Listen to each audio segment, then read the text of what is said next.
Hello all, back in the shed for my little midweek jaunt, and this week it's all about the first thing that I put on my listings. Whenever I list anything, the very first word that I put on, usually in block capitals, is the brand.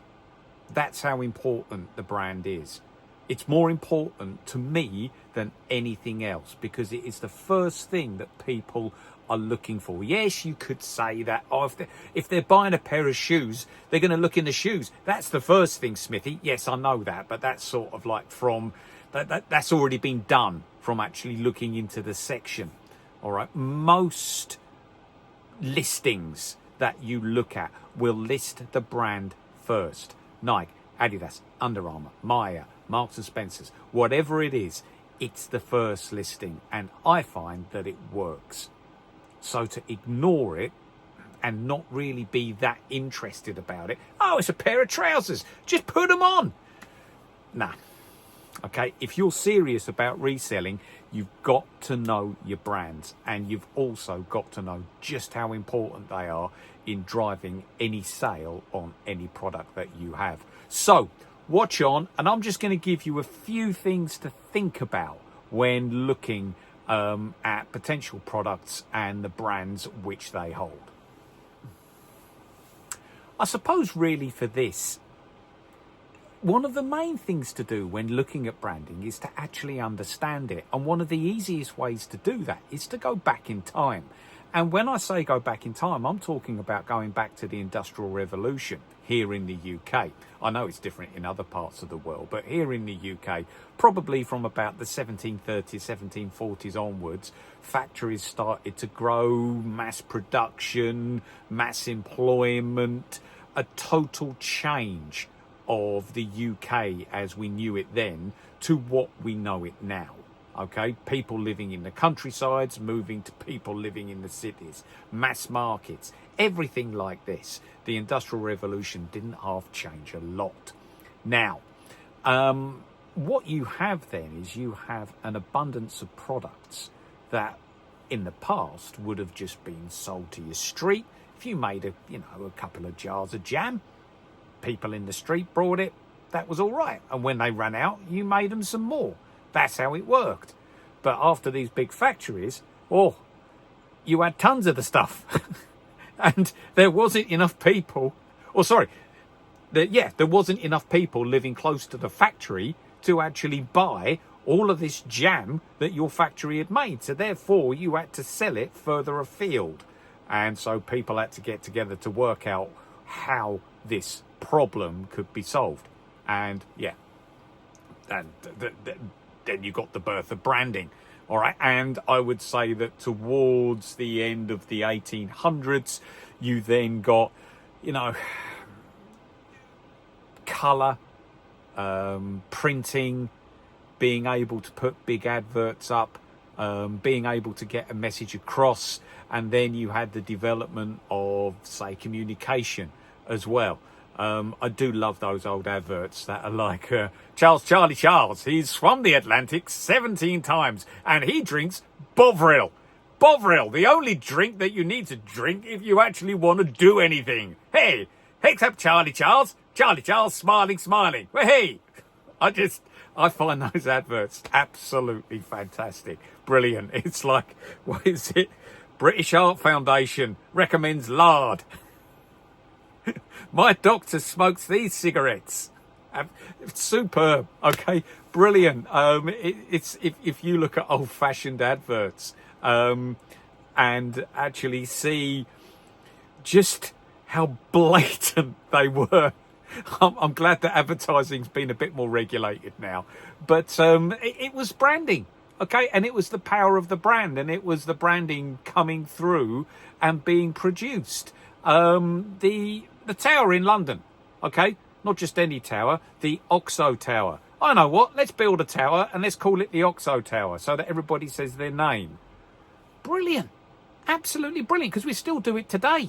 All right, you've got football stadiums named after companies and stuff like this. So to say that you're not affected by branding or that nobody is affected by branding, it's, please, pie in the sky. We're all affected by branding. And I would say that in the UK, we are a very, very brand conscious society.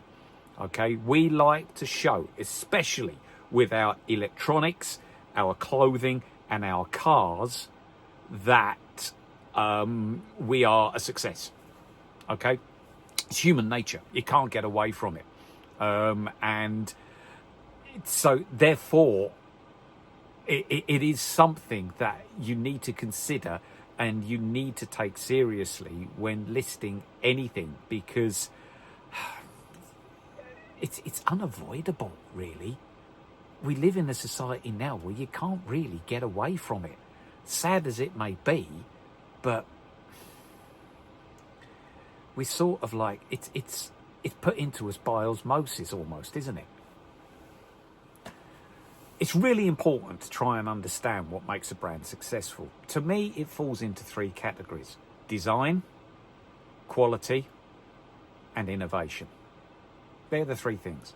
And if a company can combine those 3 things, especially with the things that I'm interested in from what I sell on my shop, as you know, it's like activewear, sportswear, hobby gear, stuff like that, electronics. You know, you've got to think about modern giants and actually have a look at and go back to where they grew from. So if you look at Nike, you certainly see, like, in the 70s, they were very running orientated, very, very white middle class orientated. Honestly, watch the film Nike. Not Air, sorry, not Nike, Air, just Air, AIR. And Matt Damon plays the guy who identified Michael Jordan as a potential to design a whole brand of shoe around, because they were realizing that television and basketball was growing, being seen all over the world, and they wanted to move away from this like middle class corporate white image and basically become a whole global brand that appealed to absolutely everybody, no matter what creed, race or colour. By God, did they do that by getting Michael Jordan on board. And Air Jordan is probably one of the best products in the last 40 years. I mean, it ranks alongside the Apple iPhone. You know, it's totally brand driven. And if you think about it, those 3 things play very, very strongly: the design, the quality, and the innovation. All of those things come from those 2 products that have been hugely successful. Design, yeah, I think iPhone, Nike Air, they're up there, okay, but there are other companies that have basically come along and really looked at things that really are just fantastically simple, but made them even better. A modern example of that is the Under Armour Tech Tee. These tees, I don't know what it is about them, they just fit nicely whenever you put them on, and they are very, very well made, very durable, and they look good. They sell very, very well, purely because of those 3 things. Adidas have come up with many. They haven't been as successful as Nike Air, but their innovations that they brought in and their collaborations with design as well have made them into an extremely successful brand. If you actually go online and actually look at the Adidas share price over the past, say, like 20 years, you'll see that it has gone from, like, I think it was about $80 to about now $300. And a lot of that is, I think their design is very, very good. Some of the football kits that they make, like during World Cup and European Championship times, are absolutely superb in terms of design. I still remember the West Germany top from the 1990 World Cup with like the 3 stripes across, and then it went down, came back up, carried on. So simple, but nobody had ever really seen anything like that before. And I can remember thinking to myself, wow, that's a nice top. That is a nice top. And if I ever come across one now, oh, crikey, you're onto something there. So it's so important to actually understand the brand, understand the history of the brand, to give you an idea of just how strong this brand is. All right. Some brands come in overnight. I mean, I'm talking sportswear brands at the moment, but that's a good example to use because so many people are aware of them. You've got Castore, okay, or Castore. I don't know how it's pronounced, but they're beginning to come in now, and they're being marketed as like a luxury brand. I know Andy Murray took them on as well, and they've got a few football kit contracts too. And yeah, their stuff looks good. It looks good. It's a very, very difficult market to break into now, such as the electronics market as well. I mean, who would have known, say 40, 50 years ago, that Japanese companies and Korean companies would now be so strong? And it's all because of the brand that they have developed and got into our psyche, that it is of a good quality. I mean, Japanese quality control is a massive part of what they do. If you buy a Japanese product, what they want you to think is that it doesn't break. They take quality control very, very seriously. And they give good warranties with their stuff as well. Now, if somebody gives a good warranty, it's because they're confident that it's going to last. And usually it does. It's just such an important thing to consider. Most of my kitchen appliances are made by Bosch, a German manufacturing company, because I find that, you know, with 4 kids, the washing machine and the dryer takes an absolute hammering, and they work very, very well and do last longer than, say, your usual hot points. You might pay about 100 quid more for them, but you get about an extra 2 to 3 years out of them, I would say. It's all, and this is what I'm talking to you about here. You may agree with it, you may disagree with it, but it's all because of conversations about branding and an awareness of branding, and actually looking around yourself to actually see what other people are using and talking to those other people. We are brand driven. You cannot get away from it. So if you want to be a successful reseller, knowledge of branding is absolutely key. I mean, I've mentioned a few brands there. I mean, if we talk, if I want this channel to be educational, okay, I always say that because it's what I want.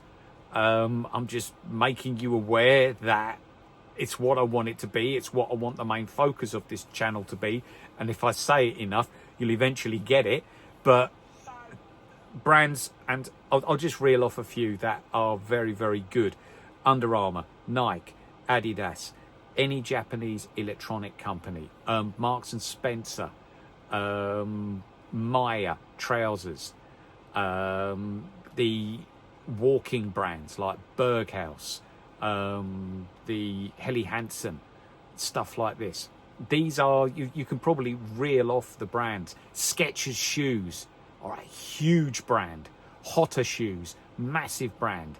And really, Hotter, I suppose, they're a lot to do with quality. They're a lot to do with, oh, do you know what? I put a pair of those, they felt nice. And they haven't lost their shape, and they're really, really good. I really, really like them. And, you know, you've got to look around a typical British city centre. I mean, I would use Cardiff as an example, and have a look at what brands actually have shops in these city centres. Now, for them to have shops in the city centres, they've got to have high sales and they've got to have a good following. So there's got to be something good about them. It will either be the quality, the innovation, or the design of their product. Cardiff has got a huge Skechers store. Okay, it's got a Hotter store as well. It's got a massive Marks and Spencer's. Look around you. Look around you at the brands that actually open shops in these areas. Next time you're in a major city centre, you normally find that these are the brands, especially in the UK, that people go for.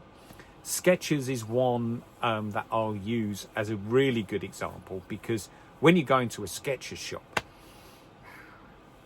you're talking northwards of 60 quid just for a pair of shoes. And normally you can pick them up in charity shops for between £5 and £10. So there's your markup there pretty much straight away. People are prepared to pay probably between 15 and 20 quid for a decent pair of Skechers shoes, because they know, even if it's second hand, okay, they know that the quality is there. And if your photographs can show that they're still in good condition, then you've got an interest there. And that is purely driven by the brand. All right, Skechers do as well. I mean, hey, Jamie Redknapp, you know, he's a considered a handsome lad by many people, so they've got him on board.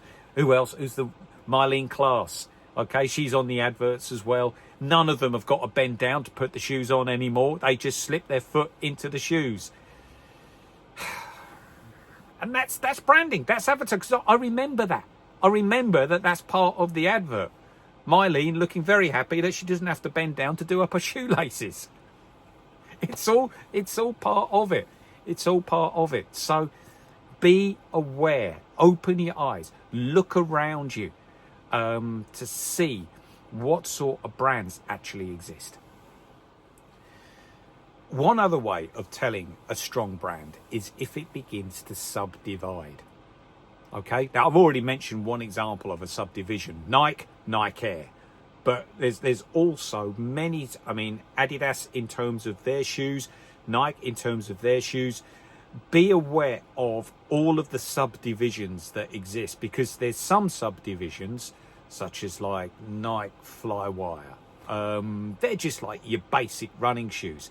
But there's other subdivisions where a little bit of innovation has gone into them and they charge more for those innovations. So, you know, be aware of what actually comes out at what time and what has been successful and what has not been successful.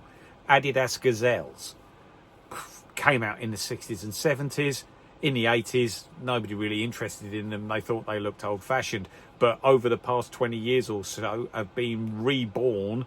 Okay, Adidas Originals now has the sort of like the traditional trefoil logo, and they're bringing back a lot of the stuff that was successful for them in the past, and that usually holds quite a lot of clout in terms of what you can actually expect for it on the reselling market.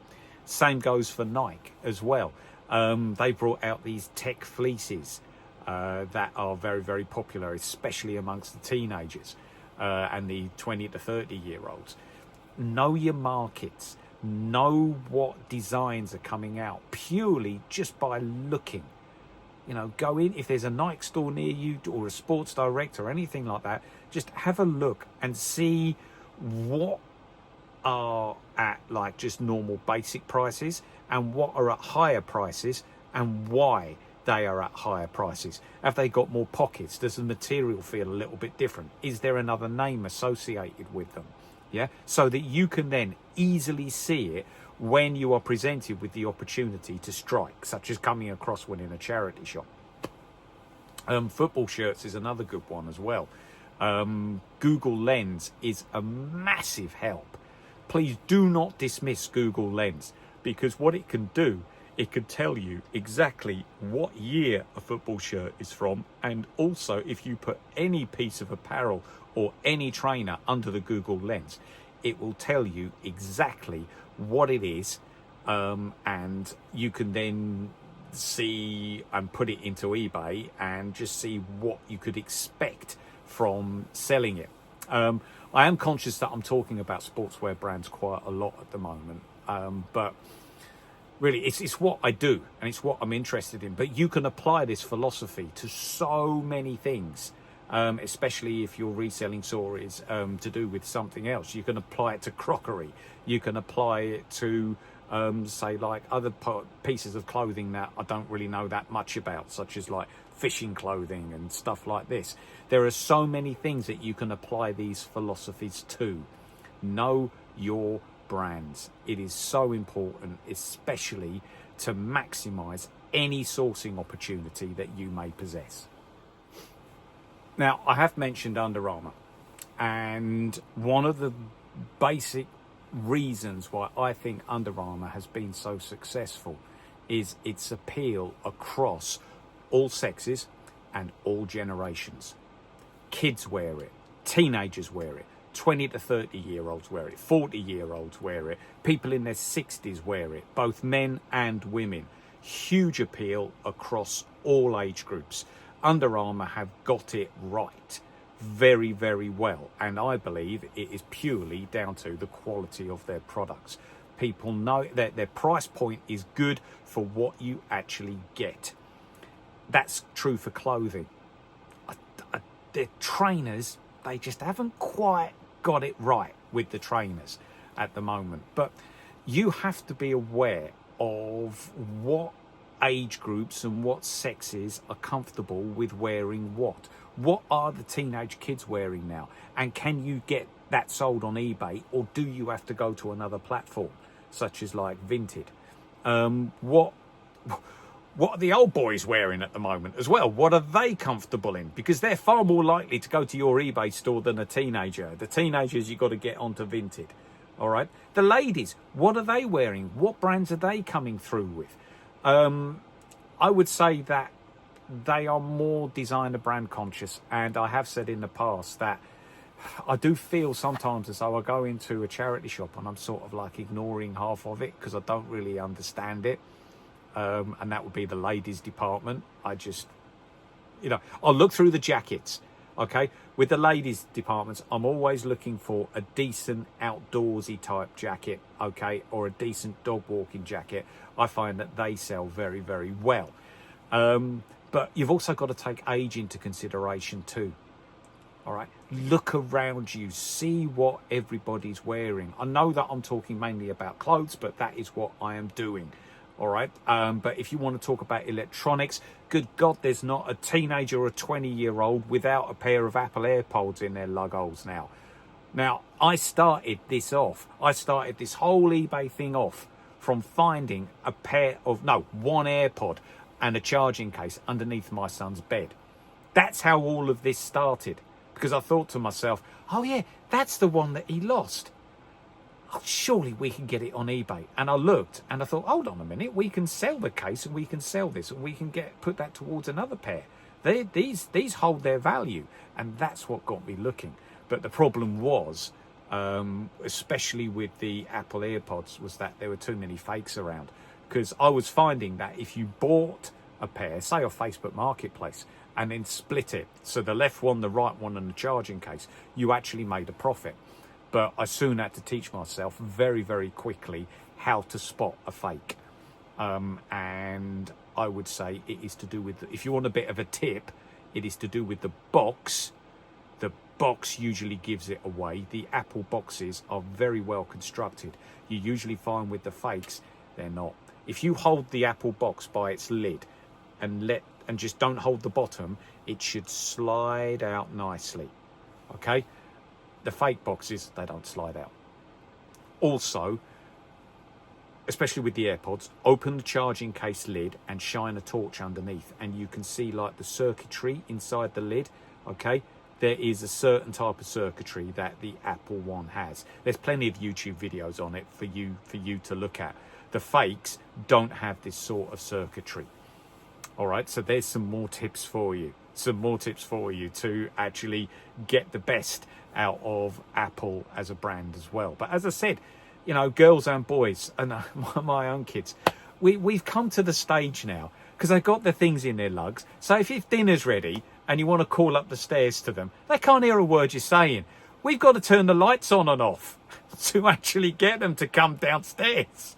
They know that if the lights are flickering, oh, it's dinner time. That's innovation for you. That is innovation for you. Or you can just shout at them and just say, will you please take those bloody things out your ears? But you can't ignore it. You can't ignore it. The kids think they look cool in them. They're walking down the road in them. They want to be listening to their music. There's also the big headphones as well. You've got to take those into consideration. I've got, behind me somewhere here, I've got a pair of Beats headphones that are broken. And I want to find out. I reckon I've got what's wrong with them. I have found a wire that's split in two, so I'm pretty sure that's what it is. So now I've got to source a new wire for it and put it all back together again. And let's see if my very first electronic repair actually comes off. But again, This is totally brand driven because they're a pair of Beats headphones. If they were just a pair of cheap giant Chinese Temu headphones, I wouldn't do it because there's no money in it. It is the brand that creates the money. And yeah, you might be right in thinking, isn't that sad? Isn't that a sad state of affairs? That two pairs of headphones that are probably identical. One has got a badge on, one hasn't. One is worth far more than the other one, purely because of that badge. It's the world in which we live in, and unfortunately now, you cannot avoid it.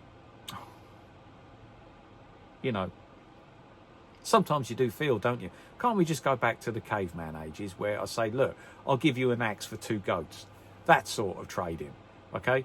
Nobody would say that, oh, is it a still axe, or are those goats sponsored by such and such, Krayler Milk, or whatever it is? I don't know. But branding.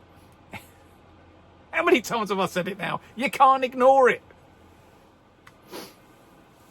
One thing that I say to, because I have let it on sometimes, haven't I? I am a teacher. And one of the things that I say to the kids, one of my favourite sayings is, be a sponge and not a stone. You don't know it all. Nobody knows it all. Okay? Take things in. Be the sponge. Take it in. Absorb it. Don't be the stone and think to yourself, do you know what? I know it already. I don't need to know anything else. No. When you're in a reselling game, you've got to be the sponge. Ask questions. All right? If you've got kids, ask what the kids are wearing at school and stuff like this. What are the latest football boots that everybody's wearing? Ask, and they will tell you. Oh, he's asking about stuff. He's not just asking about my schoolwork. Oh, brilliant. Right, we'll talk about this. It's a brilliant conversation starter. See what they're wearing. See what they're talking about. And be aware. You know, even like your mum and dad. What are they into? What are they wearing? What do they find good? Speak to the people around you to get that research in and take it all in. Be the sponge. What sort of products are advertising at peak viewing times as well? Yeah? Is it all just social media sites? Is it all just Domino's Pizza? No. All right? Be aware of what brands are on huge pushes at the moment to try and get people to buy their products. And are they going down the innovation route? Are they going down the design route?